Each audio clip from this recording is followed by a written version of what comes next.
and part, and swiftly attain the state of Vajradhara. Sorry. Let's just do the 4 limitless contemplations. May all beings have happiness and create the causes of happiness. May they all be free from suffering and creating the causes of suffering. May they find that noble happiness which can never be tainted by suffering. May they attain universal impartial compassion, free of worldly bias towards friends and enemies. Semchen tamche dewatang dewe jutang den pa juche Dungal tang, dungal chichu tang tra waju chik, dungal mepe dewa tampatang mindra waju chik, nering chak tang ni tang tra we, tang nom chempo la ne pa ju chik. So good evening, everybody. I hope you're all well. If you can put on your cameras, it'll be nice. I like to see you. And I've got a lot of stuff to teach you tonight. So we're going on with the application of Buddhism to Western psychology or psychotherapy. So this is the second part. And what I realized this week, which is quite interesting, is I just realized as I was going through stuff, because this was just going to be a little thing, maybe 2 sessions. And then I realized as I was going through all kinds of stuff, oh, now I can see you, La, that's very good. As I was going through all kinds of stuff, I thought, you know, there is so much to teach you. There is so much, because maybe what we're really doing is trying to take how we live in our everyday psychology and our everyday life and take the Buddhist principles and really apply them to our lives. And so I thought, you know, instead of going after this, I won't see you for 2 weeks, but instead of going part 1, part 2, part 3 to part 100, you know, which is a bit daunting for anybody who wants to look at the YouTube. But I thought instead of doing that, maybe what I'll do, and you can tell me afterwards, is take some of the things that I'm just going to mention, not so detailed, and make them detailed, like our shadow. You know, our shadow is really a very important part of us because that's the dark part. And instead of just going through it briefly, I thought I should actually do a session on the shadow and the alchemy of Jung, because I really think it applies to Buddhism so well. And I thought to myself, you know, maybe I should actually just take it slow, even with the dreams. You know, I've done lots of things on dreams, and I've even done some on the shadow and alchemy, but the dreams, when you apply it to the psychology, it's really very, very interesting. So I thought I'm going to speak to Edith and see if she can put them together, but put different headings so that we can take time, you know, to actually do it, which I really think, and then you can tell me afterwards. But what I realized from last week, the question and answer session, what I realized is that all of you are really seeking to clear your garbage of this life through your spiritual path, or at least to really change your whole view of life, no matter how difficult it is. That's point number 1. And point number 2 is, this subject matter is very important to many people who've found themselves in circumstances where they know somehow they are being called, you know, that little tap on the shoulder to wake up to their real purpose in life, and of this and previous embodiments. And I think that with those 2 things in mind, obviously a lot of you have had a tap on the shoulder for whatever reason. Come on, get on a spiritual path somehow or another. And it's really, really important. What's wrong, Ego? Did you want me? What do you want to do? There's a ray of light on the screen, or is it just... It's a smudge, Mel, I think, on the lens that's causing the ray of light. What would that be, though? Do you think you're right, though I can see it You might there? give the lens a bit of a clean. Okay, I haven't got anything here and I'm not going to get it, but maybe I can just wipe it like that and see. Is that better? Not.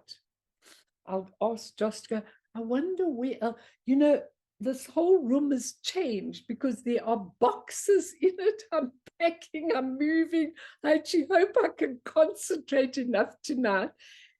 Oh, the light maybe. Which light though? But it's never had that before.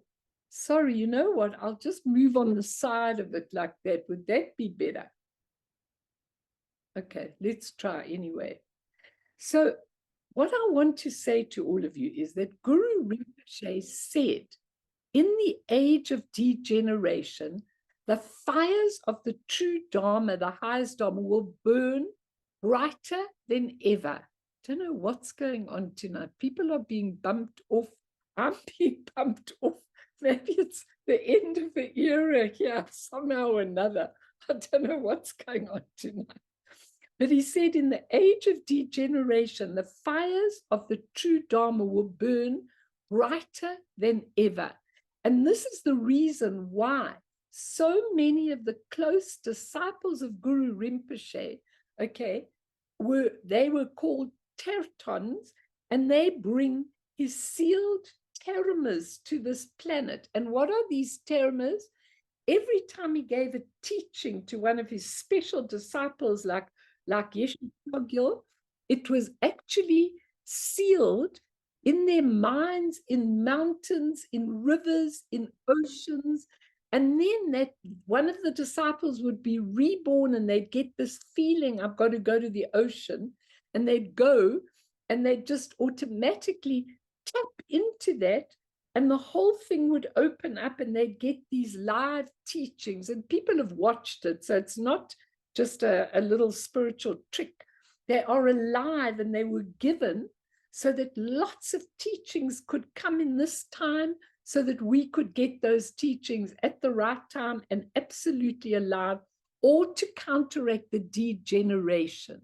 So for me, when you take the psychology and you really apply it, you take the Buddhism rather and apply it to your psychology, it's really a very important thing. Now, when I woke in the early hours of the morning after your question and answer session last time, I awoke in the early hours of the morning and there was this very, very clear vision that was given to me, which was really an amazing thing. And it actually showed me the levels of consciousness. And I want to give that to you tonight because I really think it'll be very, very useful. And then when we go into all the teachings, both of Buddhism and psychology and Jung and everything, I think that it will come very, very clearly to you. So I'm going to give it very briefly just now when I've set the tone. And then we can actually then expand it later and go into the details and depths of the consciousness.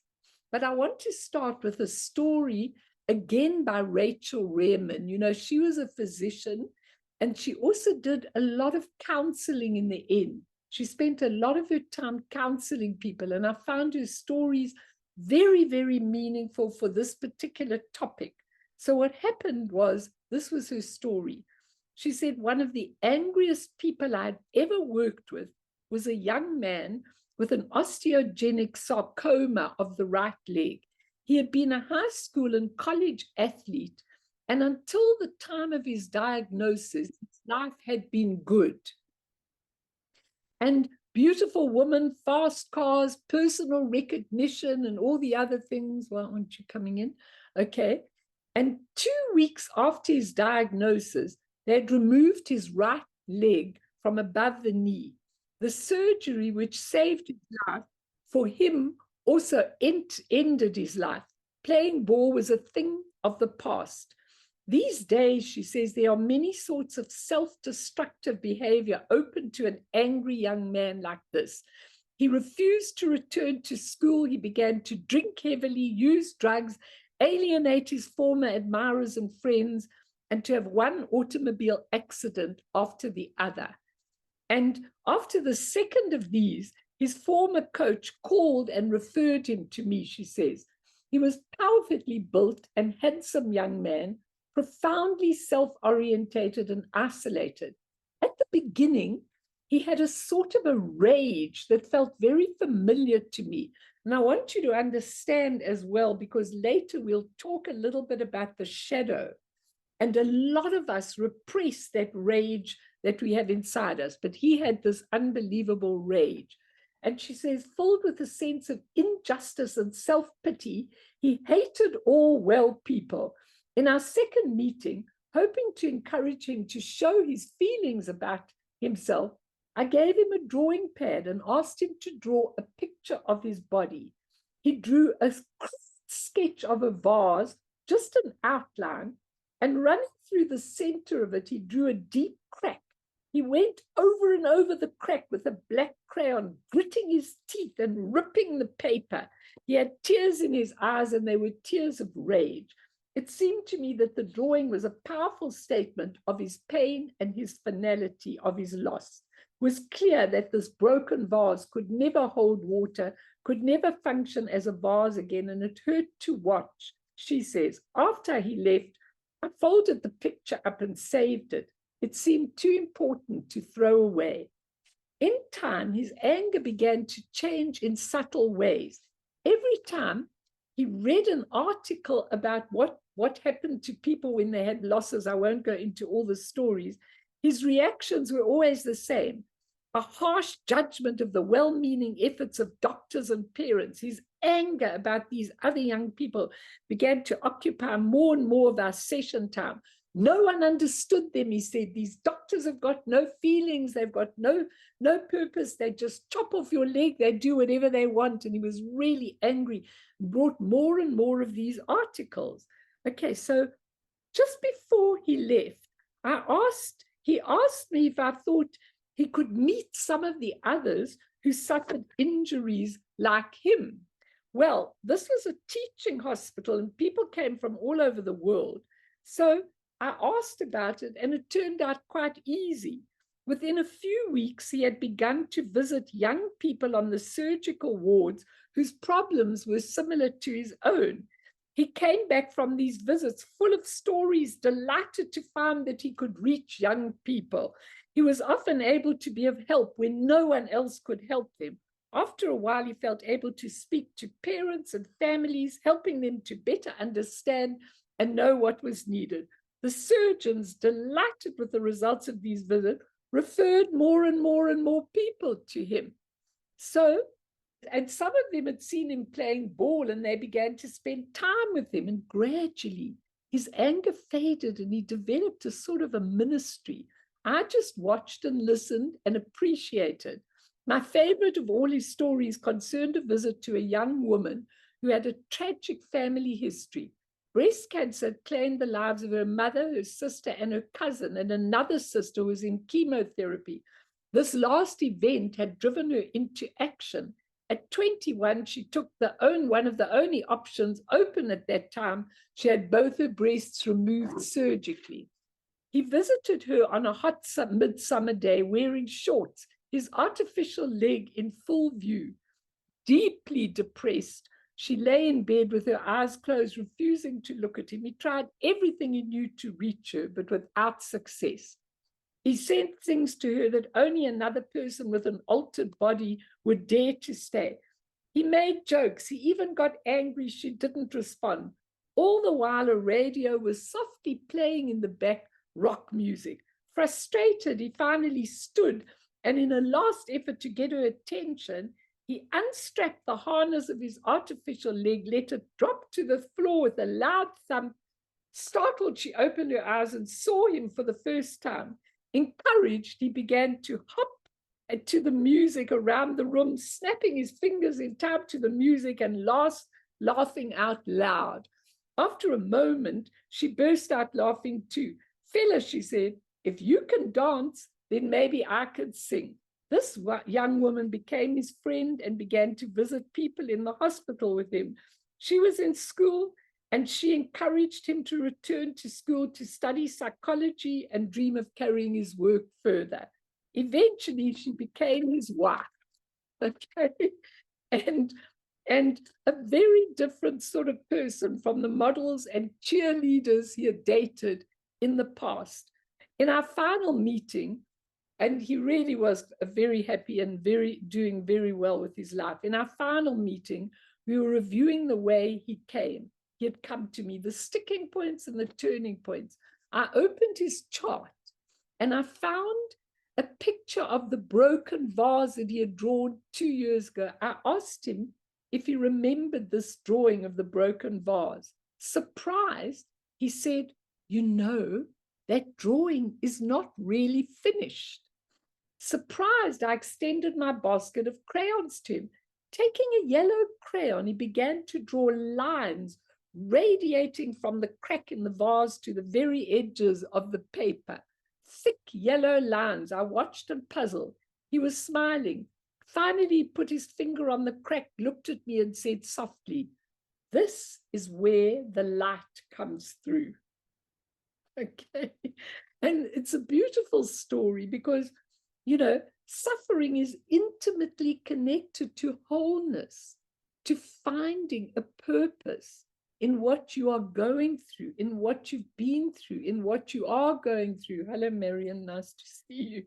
So it's very, very, suffering shapes the life force, sometimes into anger, sometimes into blame, sometimes into self-pity.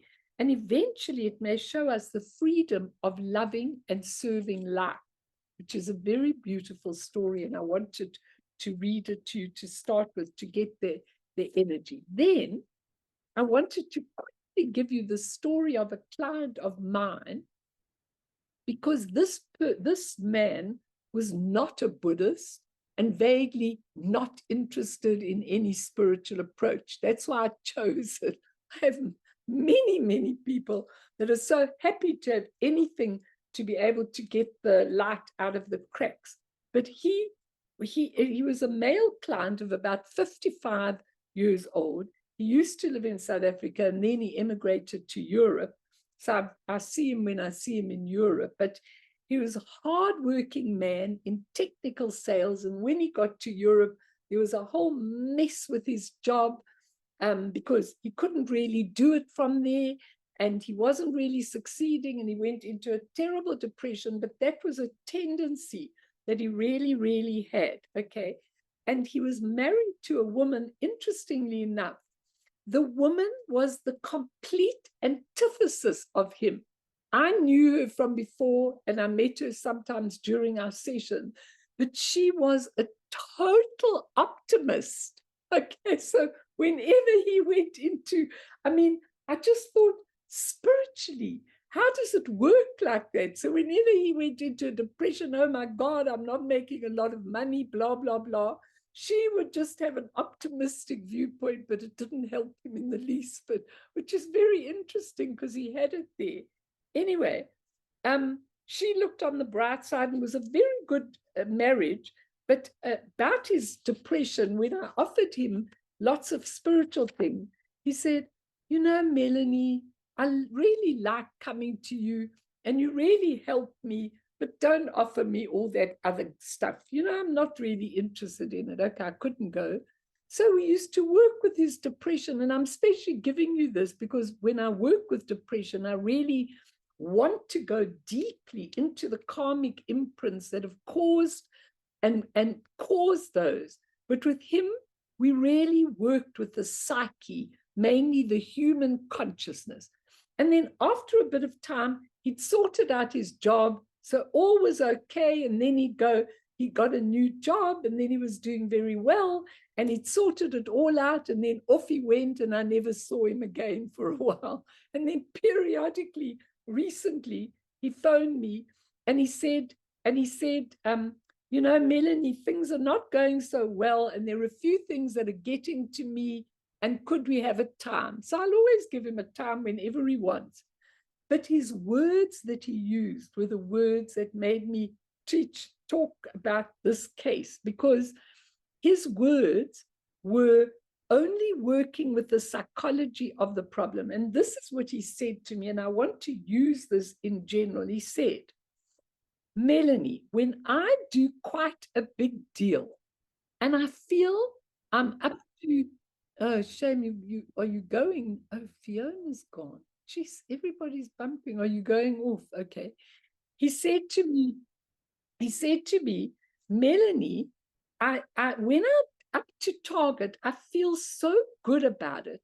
And I think to myself, and this is my quote, that's about as good as it gets. So my story is called That's About as Good as It Gets. So he said, you know, when my marriage is going well and I've done it, my target for the month, that's about as good as it gets. He said, and that's what I say to myself. But then what happens after that, Melanie? And that is what is really, really important, because he said, if this is as good as it gets, then there's a kind of a feeling of futility after like that. Like, now what am I supposed to do? What's my goal supposed to be? I'm sorry Martin isn't here, because this was the stuff he brought up. And he says to himself after he's done well, what happens if I can't keep this up? Because I know that it's not possible to always do it. And that is truly the problem when samsara is your only goal. Because when you feel good, when it's good, you feel good about yourself. When you don't meet the target, you go into self-condemnation. I'm not good enough. I feel depressed and all those kind of things. And that was one of the questions Martin brought up last week, which was very interesting. And I'm sorry he's not here tonight. He'll probably listen anyway.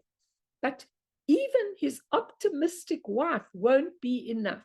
So I told him, the only possibility I see is going much deeper than the thought, this is as good as it gets. Because I said to him, this really isn't as good as it gets.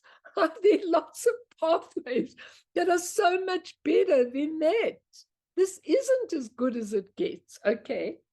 But you know, I really think and I said to him, when you really go deeper, there's a lot more to life than a good deal, than a good job, than a good relationship, than a good happening, than making a bit of money. It's really important that people understand this, because most people who only go here, you know, the kids are okay now, my health is okay, finances are great, that's as good as it gets. Rubbish. That's nothing to do with as good as it gets. I can't tell him rubbish, but that's as nothing. There's nothing more that you could do, because that's not as good as it gets, okay? Because on a deep spiritual path, good and bad are nothing more than labels. And most of these masters have something called one taste. So it really doesn't matter whether it's going well or it's not going. The view of the enlightened being is always the same. It's one taste. But the Dalai Lama, who was interviewing one of his monks who'd been tortured in Tibet by the Chinese, and he was asking him the question, he said, what was your worst experience? And this monk said, my very worst experience was when I was imprisoned and being jailed and being tortured by this Chinese man. I nearly didn't feel compassion for him. That was his worst experience. Now, could you feel compassion for your torturer? That's a very, very, very difficult thing. It really is a difficult thing to feel compassion for your torturer. And that was his worst experience. So it's really important to understand that we try and go to a different view of everything that's happening to us in our lives. We try and go to a completely different view. And so let's go to my morning experience, which was really very deep. And then when we've learned it, there were 3 stages of it. So it didn't come to me like a vision. It came to me, it plopped in although I could kind of see it and kind of understand it, but I'm going to try and give it to you. First, there was this huge stage, and the stage was full of props, all kinds of props and people. And when I looked, or in my mind, when I looked, a drama was being enacted on the stage of life.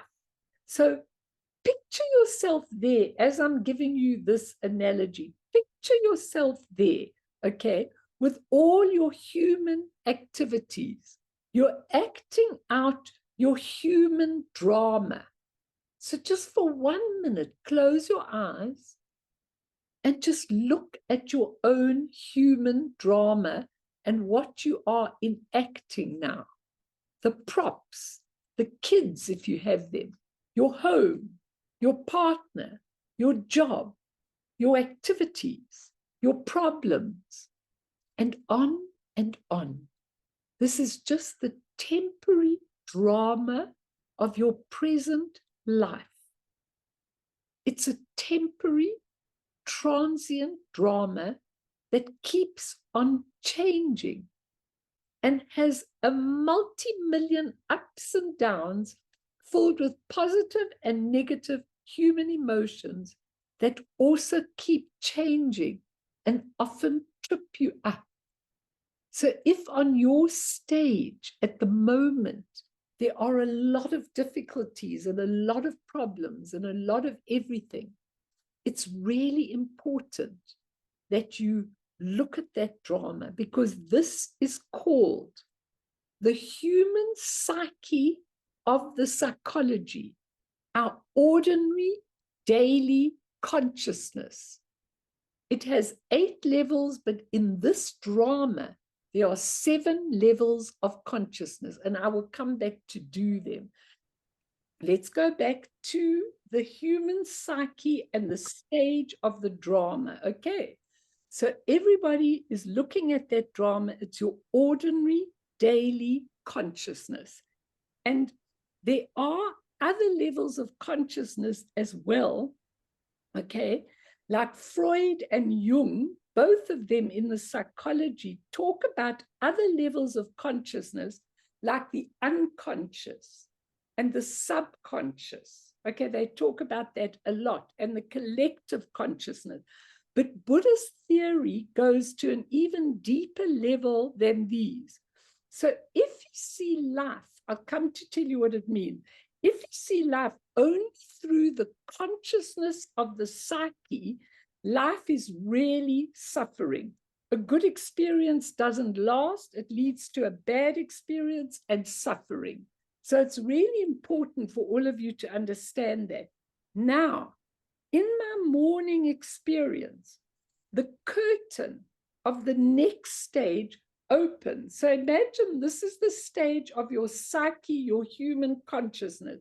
Now the next stage, which is above it, actually, if you look inside yourself, it's below, because it's actually deeper in your consciousness. But for the purposes of this, there was the next stage, that level higher, okay? Now, in this stage, above the psyche, it's like Alan Wallace calls it not a subconscious, but a subconscious, much deeper than the subconscious that Freud and Jung even talked about, okay? And so the curtain opens into a blank space, and that's called alaya or substrate, just a blank space. Now, in that blank space is the alaya consciousness. It's like a subconsciousness. You can also call it a substrate or an alaya consciousness. It doesn't matter which you call it. Now, in that, this alaya consciousness interacts all the time with the psyche, because it comes from the alaya consciousness into the psyche. If you want to see it going downwards, if it's easier, then you look at it. It interacts all the time. All our fears, all our misconceptions, all our latent tendencies, all our karmic imprints are stored on this stage. So it is a deeper level of consciousness, and all our imprints are actually stored on this stage. Okay, so when the curtain, and this is what I want you all to do as a meditation now, when the curtain of this stage is open, we have a view of everything that we have created over lifetimes sometimes. These are the causes. These are the imprints. This is like a computer memory chip. In this consciousness, which is much deeper than the human psyche, in this consciousness are all our imprints. Whatever we've thought, whatever we've done, whatever we carry out is in that consciousness created by us. Not necessarily in this lifetime, because the alaya consciousness, which is the eighth consciousness or the substrate consciousness, goes with you from life to life to life. So this stage, as I saw it, of consciousness, okay, when all the suitable conditions come together, the causes come together, and sometimes this takes time, then it ripens. So if we take the story of the boy with the leg, there was a number of imprints in his alaya consciousness, which then come together. He loses a limb, and maybe if you looked in the previous lifetime, it might have been someone selfish. I'm just giving you an example. I'm not saying that he was that, but it might have been someone selfish who didn't care about other people, who just lived his life as though there were no tomorrow, and created a lot of karmic imprints, which then ripen in the psyche, in this human consciousnness. So they interact. So it is your computer memory chip, okay, our very own creation. Now, Alan Wallace describes it in a very brilliant way, because he says, not the individual reincarnates, but successive expressions of an individual continuum of an alaya consciousness. So in other words, when we come into our human embodiment, there is just a part of that substrate consciousness that incarnates at a time. Now, masters can incarnate into more than one body at a time. It's not a soul that goes, that we learn in religions, that goes from body embodiment to embodiment. And then you're good and you commit sins, and then you're not. And it's not like that. Whatever part of that substrate or alaya consciousness needs to work with itself will be incarnated in that particular continuum. Can you all understand that? Because in my sleep state, I saw the human psyche, then the stage opened, and I saw the next level, the deeper level of the alaya or substrate consciousness. Now, when you look at that, and if you look at the alaya consciousness, the 12 links of the wheel of life, which is another thing which should be explained in detail, how it works, how your incarnations work, how you respond, what you do in your life in the incarnation. That is the 12 links of the wheel of life, but we won't go into it to confuse you now.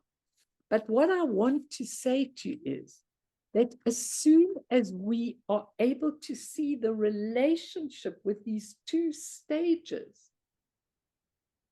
we stop blaming, we stop shaming, we stop feeling terrible about our bad qualities, feeling good about our good quality, because we realize this is what I saw in my experience, what is playing out on the stage of life merely comes from what you have created in the alaya consciousness.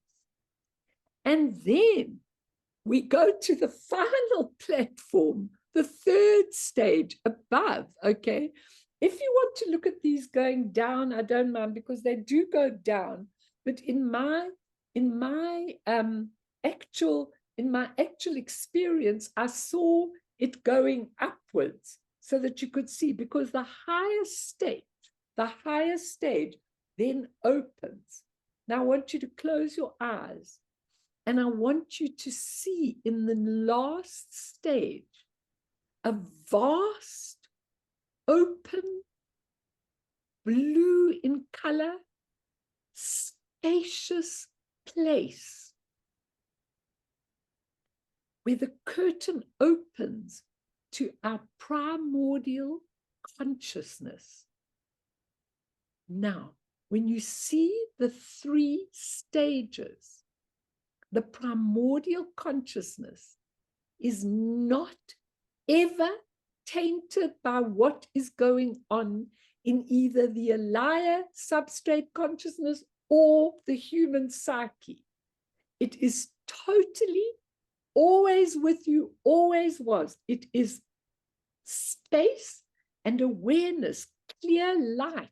It is what is called clear light. This primordial consciousness transcends all concepts. It is timeless. It's always been, it always is, and it always will be. It is unborn. It is the source of virtues, compassion, creativity, wisdom. It is totally free from the mental afflictions. It knows exactly what's going on the other 2 stages, but it is not vaguely affected by them. It sees what you're playing out in your life as purely the playing out of your created imprints, and it is not fazed by it. It's freedom from mental affliction. It's ultimate bodhicitta, that's complete compassion for all. It's freedom, it's enlightenment. And from this essence, on the 3rd stage, there are pure, spontaneous expressions, kayas and wisdoms, all come out of the essence. So if you could actually see how the essence expresses itself, it is absolutely exquisite. In Buddha fields, pure, stainless, beautiful, absolutely everything pure, Buddhist field. The 3rd stage is totally and utterly free of the first 2 stages. No stains. When we touch this experience for even a moment, this is as good as it gets. How do I tell that to my client? This is as good as it gets, okay? We have to go back to this consciousness for our life's work. So if you see these, you can open your eyes. If you see these 3 levels, you begin to understand how I saw it in my state. Now, I am going to take you and teach you on each of these levels so that you can really understand them. But ask me now if there's anything you really want to ask me, because it's so important for you to understand how things work. This is not a punishment from some external force. The world is not about you being punished. Everybody's in the place they have created. Nobody's in the wrong place at the wrong time. The people that are around you, the circumstances on that first stage, all come out of your creations. Now think about it. In your ALAYA consciousness, if you slightly hurt a person, let's say you say a little nasty thing to someone, okay?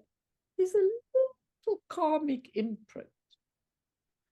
If you divorce them, have an affair in front of them, rape them, whatever, you make a very deep karmic imprint. on that second stage.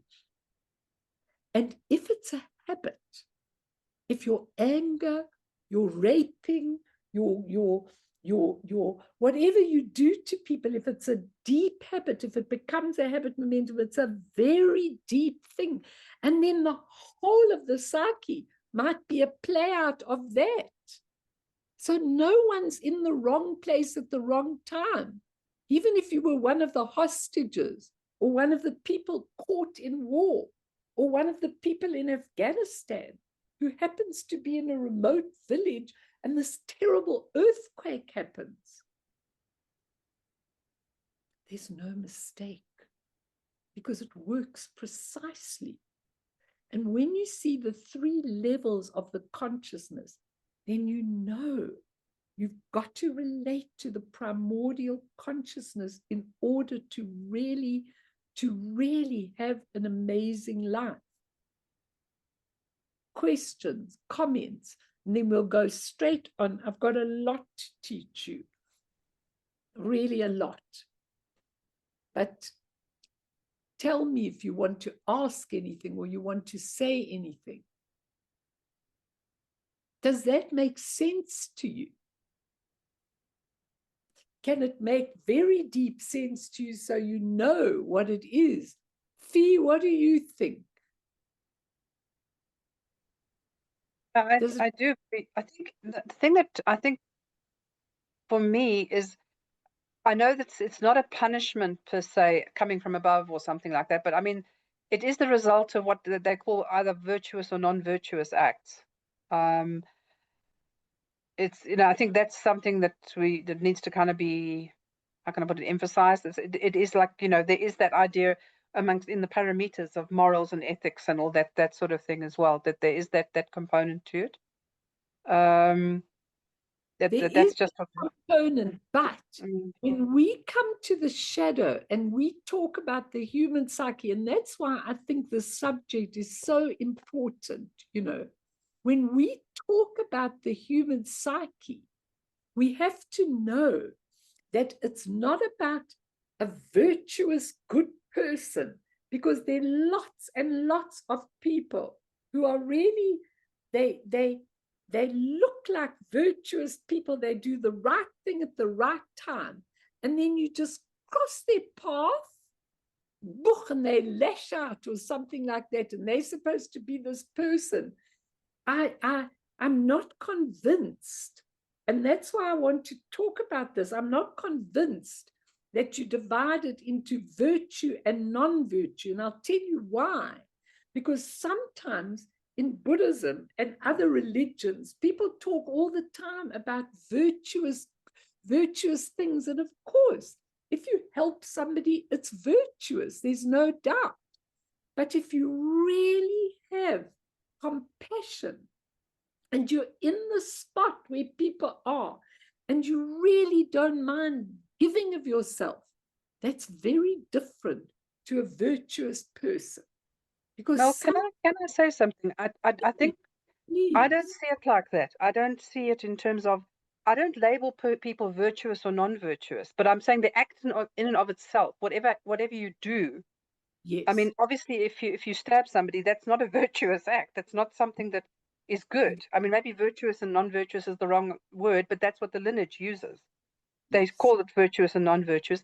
And there is also the parameter, as I say, of morals and ethics. So there is there is a foundation on which all of this is actually based. I absolutely agree with you, but all I'm saying is we must be cautious, because I told you about this example of this person, a very spiritual person, and there was a circumstance in which this guy said the truth, and the truth hurt a lot of people that were sitting there. When I confronted him, because his partner told me at what he had said, and when I confronted him afterwards and how much it had hurt her and how much it had hurt the person that he said it to, and afterwards I said to him, "Why did you say that?" He said, "Melanie, I always tell the truth." Now, that's all I'm saying. I'm not saying to you there aren't virtuous and non-virtuous action. He said, I always tell the truth. And I said, do you always tell the truth, even though it may hurt somebody? Because when you are working from the primordial consciousness, you never tell a plain truth that might be very hurtful to a person. You find a very compassionate way of telling it, if you know what I mean. Mary, do you want to say something? No, got a bit of a cough. Sorry. Oh, okay, because Yeah. you unmuted yourself. Just mute Yeah. yourself. So, you know what? I absolutely agree with you, but I'm just saying, when we come to do the shadow, let's talk about this, because I agree with you 100%, Fee, but we have to be careful to divide things into virtuous and non-virtuous, because sometimes when you're following a spiritual path, you're trying very hard to do virtuous things. All of us are, but it still doesn't come naturally yet. And we want to try at a different level to make it more natural, because actually, even the negative things, even the shadow, if you look at it correctly, is actually very positive energy. We're just interpreting it in a negative way. It's a whole subject. Anyway, let's not get too much into that. But can all of you see that stage of life, the dramas, what you're going through, that it all interacts with the alaya consciousness, or the substate consciousness, where all the causes are created by you. And then you go into the primordial consciousness that knows what's going on both those stages, but is absolutely not moved by it in any way. So obviously, we want to go to our highest consciousness, where we can see things in a different way and not feel like victims. It's really important, honestly important to do that. So I want to give you now just a little bit, if nobody wants to say anything, I want to give you a little bit of, please. Hi, Mel. Oh, hi, Mary. Lovely. Yeah, talk. I want to hear. So you can change your karmic pattern. It's not set in stone. So if you have these like imprints that are going to happen in your lifetime because of the way that you were reborn into it, you can, if you're aware and you become more spiritual, you can change that outcome. If you 100%, 100%, or the karma gets less, not as heavy. Yeah. In other words, if you are able to really look, just mute yourself so we don't get the screen messed up. If you are able to look at your stuff and have a different view of it, that's what I'm trying to do. If you are able to see it, not with your fears, not with your terrible things, because it's almost like these masters, they bow to the karma. When they're being tortured by the Chinese, they're going, thank you for giving me a chance to purify my karma. As a Westerner, we're going, oh my God, I hate you to death. I wish you'd die. How can you do this to me? It's a different attitude. And even with illness, because I could take this series over into illness very, very easily.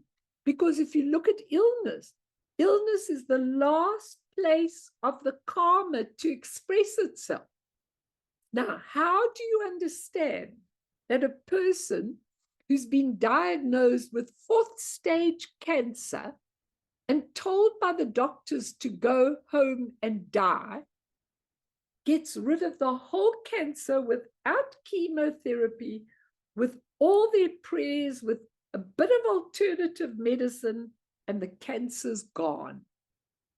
I mean, that's exactly the cancer of our imprints can be gone as soon as we get it. But so many people don't get it. They go back again and they have resentment and they have all of those kind of things. And so they just don't get it in any way. It's It's really important that you all understand. And Marion, all I can tell you is that when I watch people who really understand their karma and who really know how to react to their karma, it gets less and less. And if it was a very deep imprint and it was something really traumatic, like this guy who lost his leg, look at what he did with it. I'm sure that when he was doing all this counseling and looking back at himself originally of how he was arrogant and fast life and fast cars and girls and everything, he must have realized the futility of his life compared to his life now. Do you know what I'm saying? So of course you can reduce your karma. There's certain things you may not be able to fully get rid of, but I assure you that you can absolutely 100% reduce your karma. So what Rob Priest says is, one of my greatest challenges as a practicing Tibetan Buddhist of some 30 years has been to reconcile two worldviews, Buddhism and Jung. He was a great Jungian analyst and everything, and he wanted to reconcile those views. And it's really, really an important thing. He says, I've never felt the desire to abandon one for the sake of the other. He says, there is a journey that Jung talks about called individuation. Now, I want to talk to you about individuation versus individuality, because Buddhism teaches you as an individual, your ego is compiled of your form, your feelings, your perceptions, your habit patterns, and your consciousness.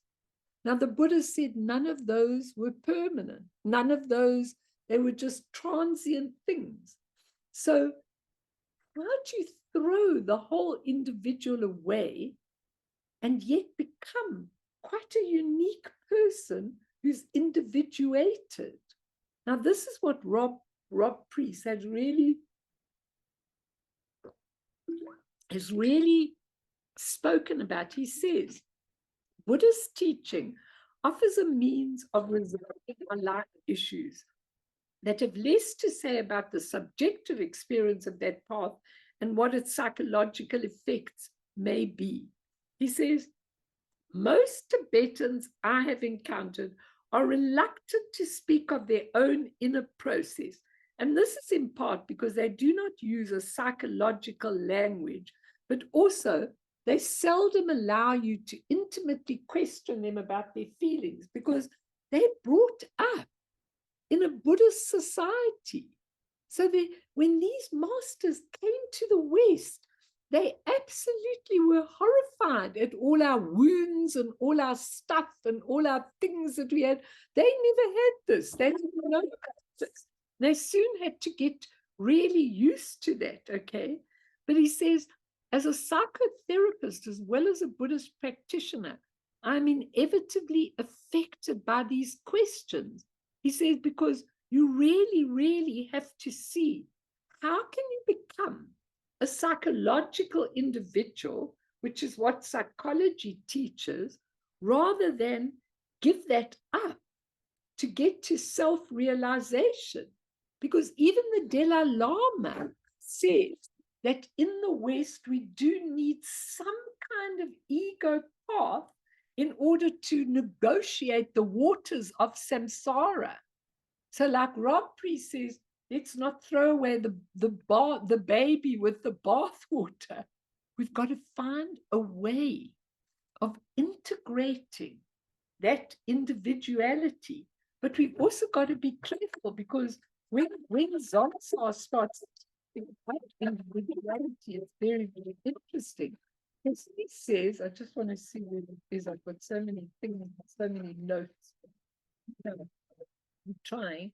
But he says,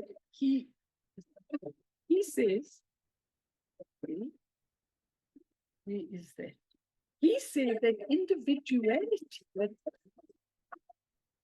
Just let me give you this. He says, in these times we land up misconceiving the Buddha's teaching. Dukkha is translated as suffering, but he says dukkha is far more than this. When we talk about dukkha, we usually talk about pain, old age, deafness, sickness. But he says it's much more than that. He says the big difference in the term in English, individualism as a whole, he says is a lump of dukkha, because he says individual rights. When you've got individual rights and you're always fighting for yourself as an individual, it comes with so much dissatisfaction. Now, I was watching the police in the UK.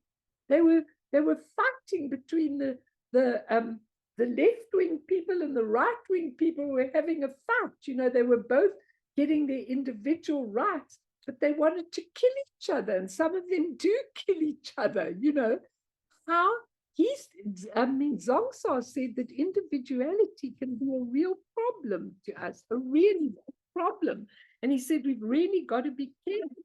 So what I'm going to do with you is, I want to give you Rob Priest's whole beautiful dissertation on individuality versus individuation, because it's really important for us to see that our Western psychology and our Western upbringing does not make our emotional life and sense of identity very different from what we find in the East. In the East, individuality is not really there.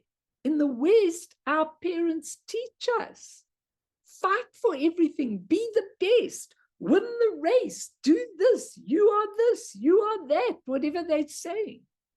And Zongsa says this comes with a lot of suffering, because again, is that as good as it gets?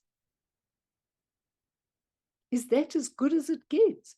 How do we reconcile the individuality? How do we reconcile it with individuality, with our own suffering and our own individual stuff?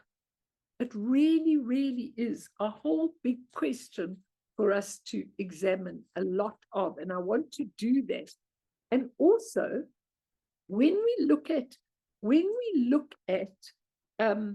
dreams and how they pertain, and when you study Tibetan dream yoga, it's very, very interesting, because you have three kinds of dreams. Samsaric dreams, which pertain to the psyche, sometimes to the alaya consciousness, because sometimes in your samsaric dreams, it tells you about a repetitive pattern. So it hints to you about the karmic imprint. But samsaric dreams pertain to the psyche. When you go to the deeper level of the dreams of clarity, they pertain to the alaya consciousness. And they also pertain to the primordial consciousness.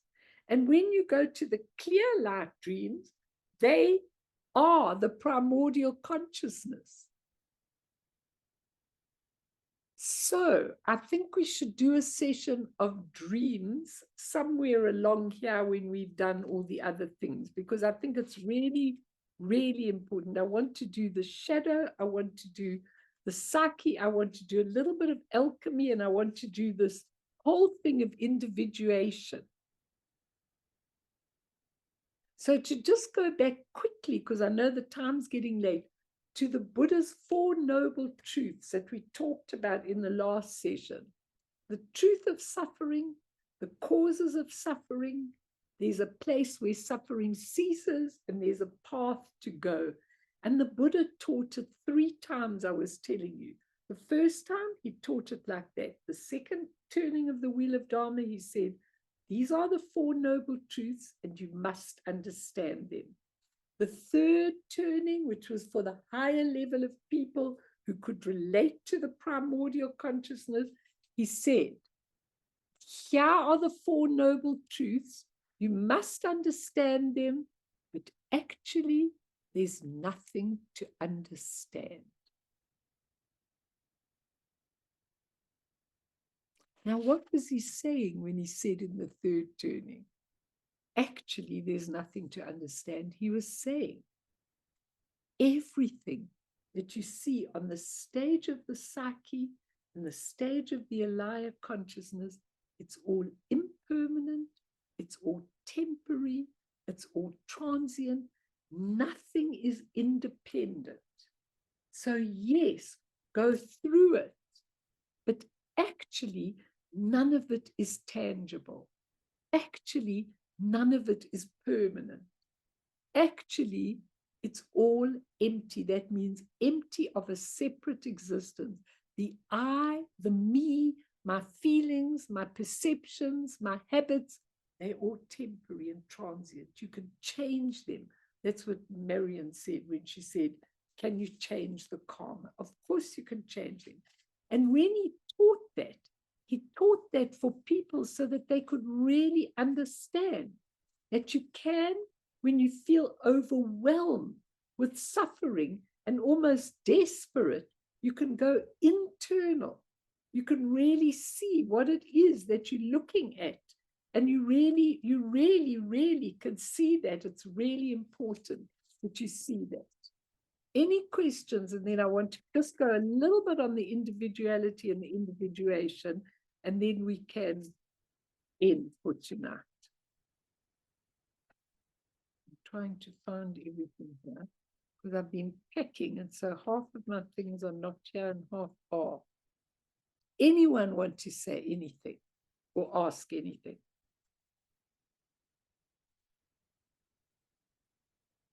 Anybody? You all okay? Do you want me to go on or too much? All right, Fee, just give us that little cartoon that I did, if you can. Can you please make me co-host again, Mel? Because I had to come back in because the signal dropped on this side. Shame, sorry. You want me to get you as co-host? Okay, shame. Okay. Yeah, because I dropped the signal. Oh, Here dropped. So.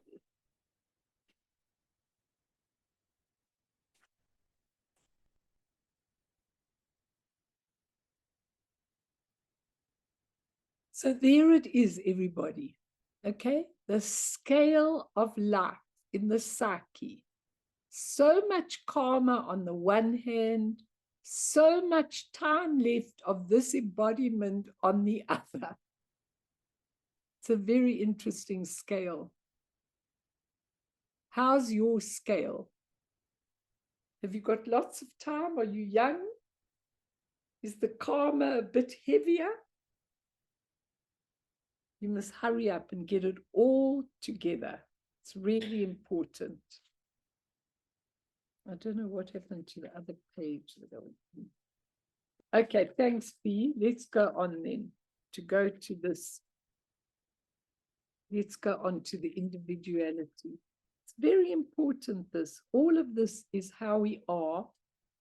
And if you can understand how that psyche actually works, it's amazing. Absolutely amazing. Because if you understand it, then you have no more problems. It's just a piece of cake. You don't have to find your perfect place because it doesn't matter. It really, really doesn't matter. But let's go to his lovely individuation teaching quickly. What is it? 10 to do a little bit of it anyways.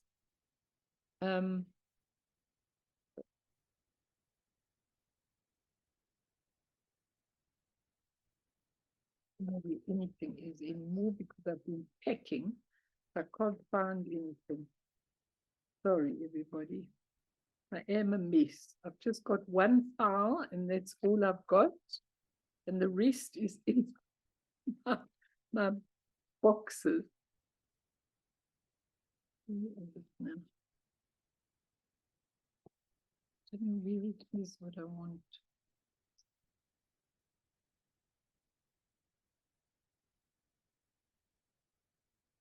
I've shoved everything away.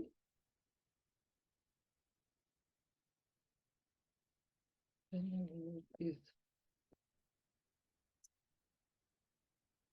It was in here when I started, but it isn't here now. Oh, maybe.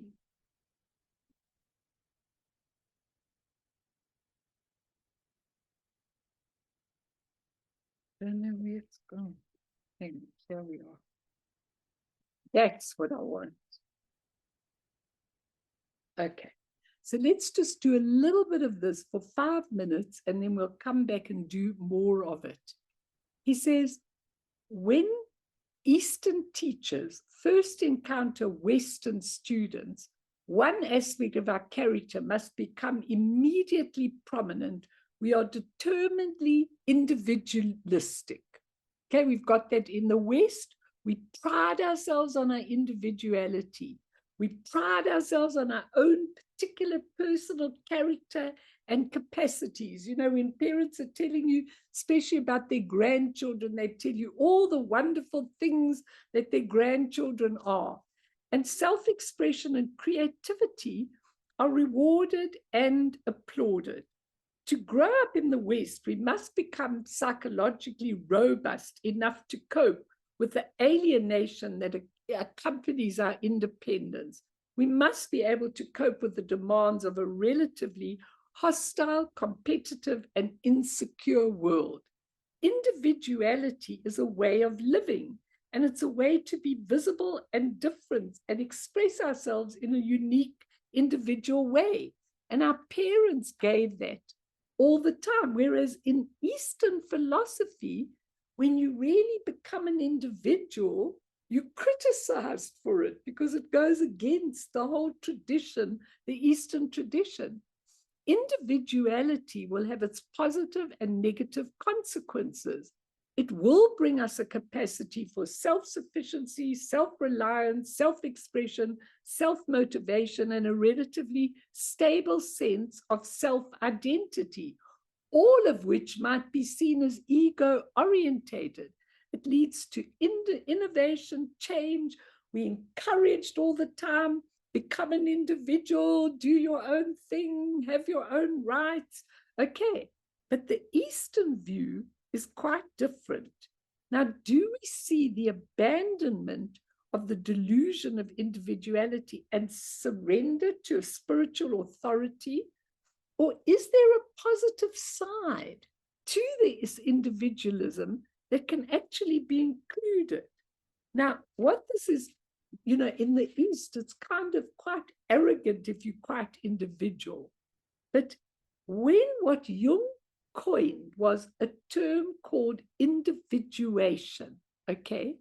Individuation and individualism are not the same, but they do have some common elements. Where individualism can carry a dark shadow, individuation is the redeeming factor that opens up the possibility that our individuality can have a positive outcome, even in a spiritual path that goes beyond egotism. Jung used the term individuation to denote a process of becoming a psychological individual that is a separate, indivisible unity or whole. Now, the difference between Jung's individuation and our individuality is that in the individuality, we grasp at an ego identity. So it's a completely different thing when you have individuality. Okay, but Jung said individuation is confused with the coming of the ego into consciousness. He says, as we individuate, we grow to recognize our individual relationship to a universal wisdom that has a unique expression because of our particular personality. So when you look at individuation, okay, individuation and individuality differ in that individuality leads to a separation and a sense of self-occupation that isolates us from others, but individuation does not shut one out from the world, but gathers the world to oneself. So Jung called individuation with a big S, the self with a big S. And Rob Priest loves this, because he says your individuation means you've got a sense of wholeness, but you can also be an individual. You can express yourself in your particular unique way, which is really important when you look at this. And I think that looking at those, it doesn't really contradict the Buddhism, because individuation is a sense of egolessness. It's not the ego that's driving it, it's your unique characteristics that are able to really engage in people. So he says a lot of these masters really, he says egotism and individuality are not the same.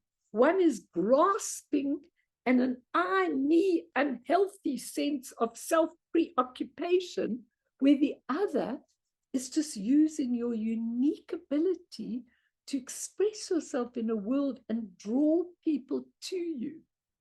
A very, very big difference. I won't go into more now. But the Dalai Lama once said that a bodhisattva needs a strong ego to take on the responsibility of his or her journey, which is really important. Okay, so it's quite an interesting thing, because the intention is the willingness to awaken to our full potential in order to benefit all beings, but not to surrender our uniqueness. Can you or can't you understand that? You can understand that. I really think that's very, very important. And I think that when you go on the pathway of individuation, I think what is really important is that you face your shadow.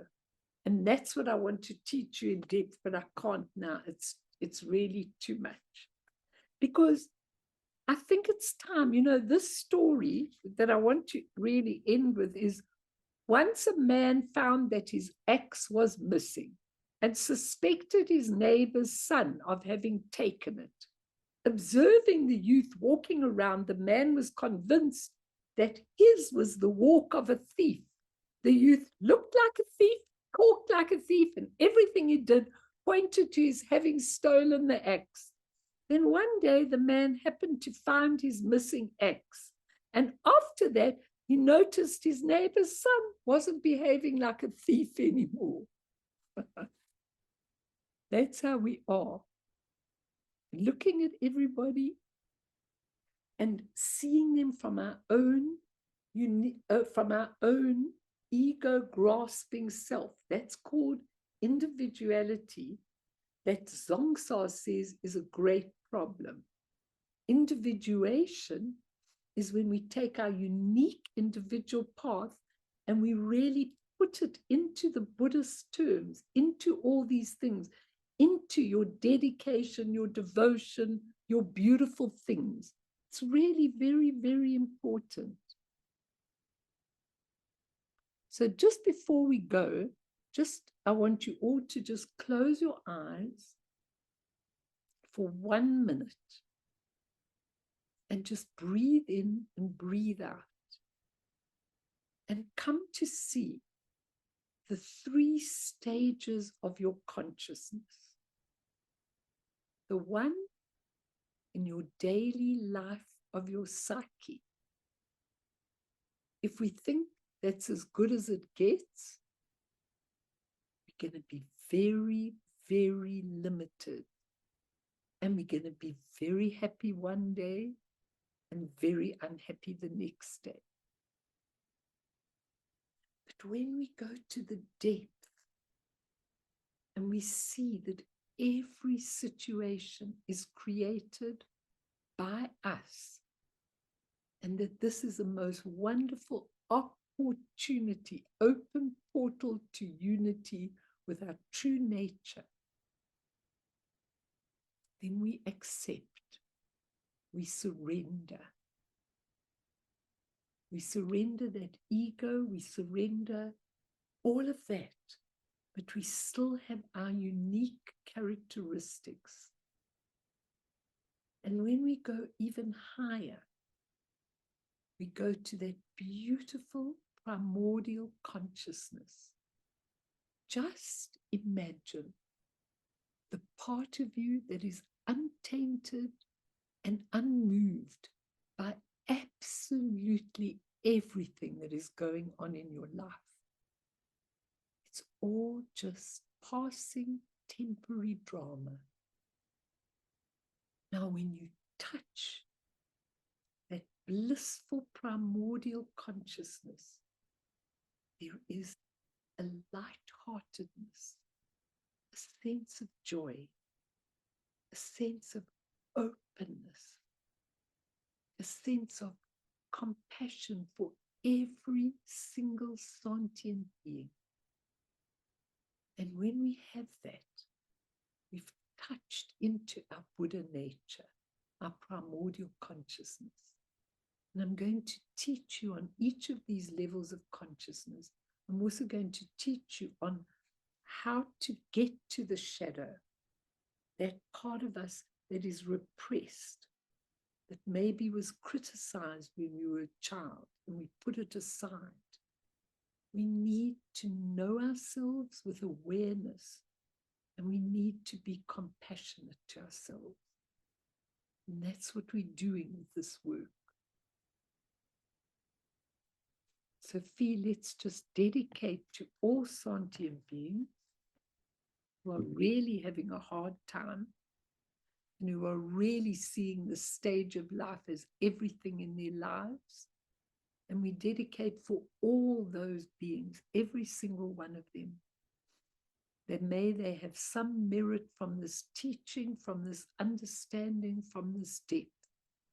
Through this merit, may all beings attain omniscience. May all obscurations fall away from the stormy waves of birth, old age, sickness, and death. From the ocean of samsara, may all beings be freed.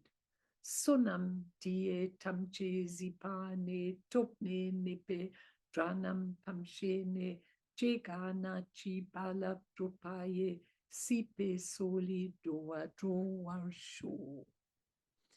So all of you